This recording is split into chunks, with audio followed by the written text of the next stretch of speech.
There is a great way that you can start making new lines over chord progressions. And it's a really simple concept where you're just changing the chord progression a little bit, adding a few extra chords, and then you're soloing by just outlining those chords. And that's gonna give your solo lines a really strong sense of movement and also another kind of logic. And it's really useful to have a few of those options available for common progressions like a 2-5-1 or a static chord, because it's gonna add a lot of options to your solos. In this video, I'm going to show you some examples of how you can start working with this.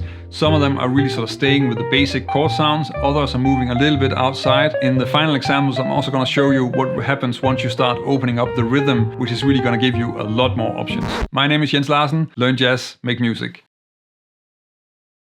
To give you a basic example of how this works, if we take a 2-5-1 in the key of G major, then that would be these chords.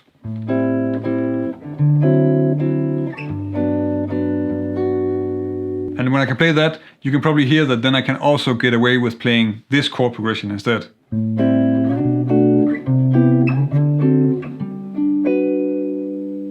And if I use the second progression and just play some really basic arpeggio lines to make a 2-5-1 lick, then I have this.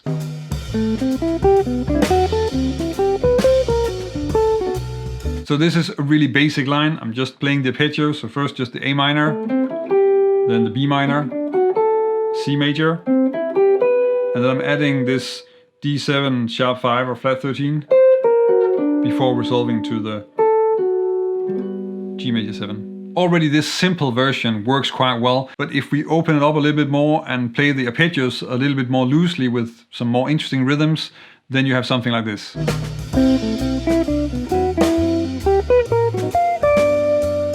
So here I'm working a little bit more with the triads. The first one's just an A minor triad, then the B minor triad, anticipating the C, but here I'm actually using the whole arpeggio, so the whole major 7 arpeggio, and then moving into this, which is essentially just like a D7 sharp 9.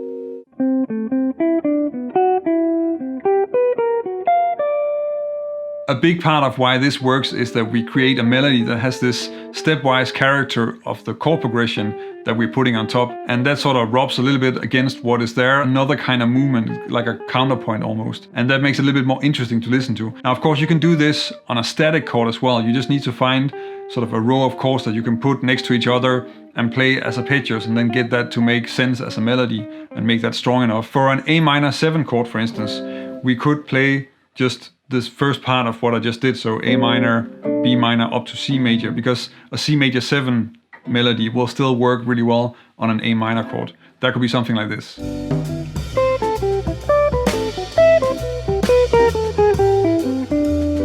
So the first part is just an A minor 7 arpeggio in inversion, so then the B minor 7 and C major 7, and then I'm rounding it off with a line that could be either A minor or C major, because it's first a chromatic run, then down a C major triad, and then ending on the D, the 11th of A minor.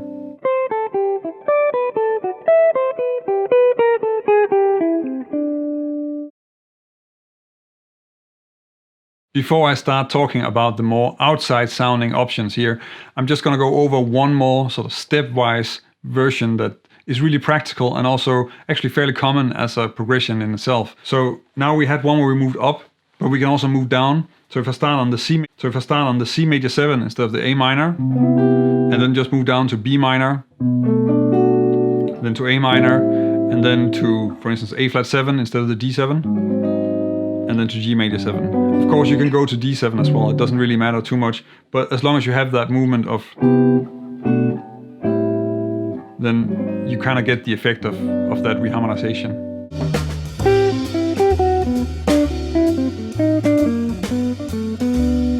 This example is also focusing a little bit more on the triad, so I'm just starting with a C major triad, then the B minor triad, and then an A minor triad, and then for the A flat 7, I'm using an E flat minor major arpeggio, resolving to G major.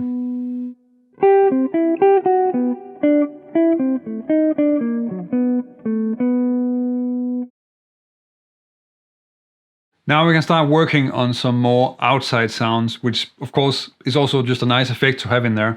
And really, we can do this just by adding a few side slips to it. The easiest way to do that is probably to just add a side slip to the 2 chord.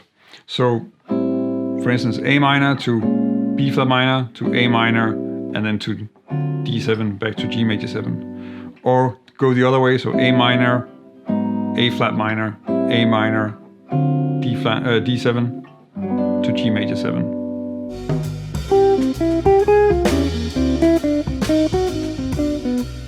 This is of course still pretty arpeggio based, so I'm just using a C major triad on the first part of the A minor here. And then it's nice to have some sort of motivic development or connection between the A minor and the B flat minor. So in this case I'm actually running up this C major triad to go down the D flat major triad, that's the top part of the B flat minor arpeggio. And then another A minor line. And then D7 altered, resolving to G.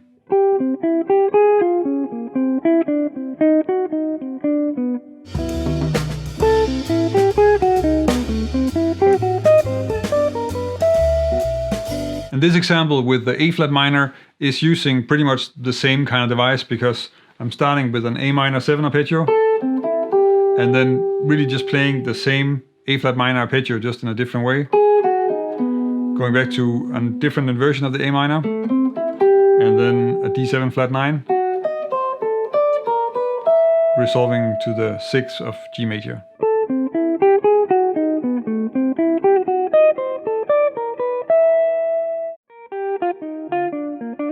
So until now, the lines that I've created have all been following sort of the predictable structure of the chords, where the chords are changing on the heavy beats. But since we're just putting those chords and making a line with them on top of another kind of comping, then there's really no reason why we have to follow that structure. We can actually open it up a lot more and then make it a lot more fluid on top of the original progression. And that works really well. And that's what I'm going to give you some examples of now.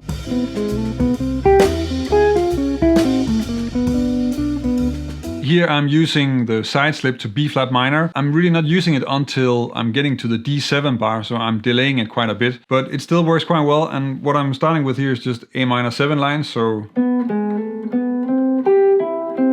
then moving up to play that, which is then essentially just a D flat major triad from the B flat minor, and then immediately resolving that to this A minor triad, which is kind of becoming the D7, resolving to the 3rd of G.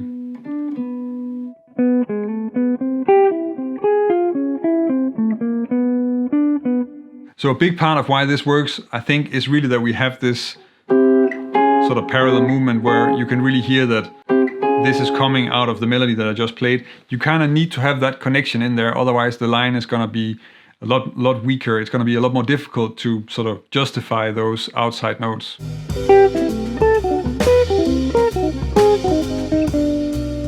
This line is returning to the first progression that I went over. Here I'm using it in sort of a polyrhythmic way. So I'm still using the walk up where I go from A minor to B minor to C major 7 to D7. In this case I'm using a D7 altered. And the arpeggios are played in a pattern that's 3/8 note long. So okay, first A minor, B minor, C major 7, and then on the D7 altered, I'm first playing a C half diminished, and then an A flat 7 inversion, which is really just moving the top note of the arpeggio, resolving to the 5th of G major 7.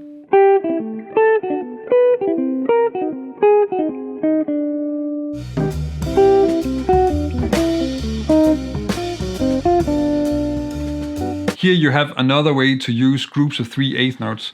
So now I'm using the other way where I'm walking down, so C major to B minor to A minor to A flat 7, and I'm just playing the triads, and of course the triads are 3/8 notes, so that works really well. So C, B minor, A minor, A flat, and then I'm adding this chordal arpeggio to round it off and resolve to the 5th of G.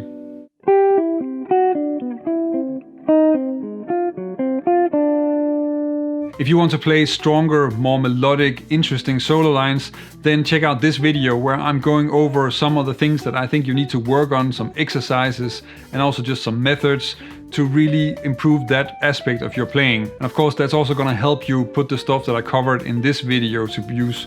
So go there and check that out, you're gonna get a lot out of it.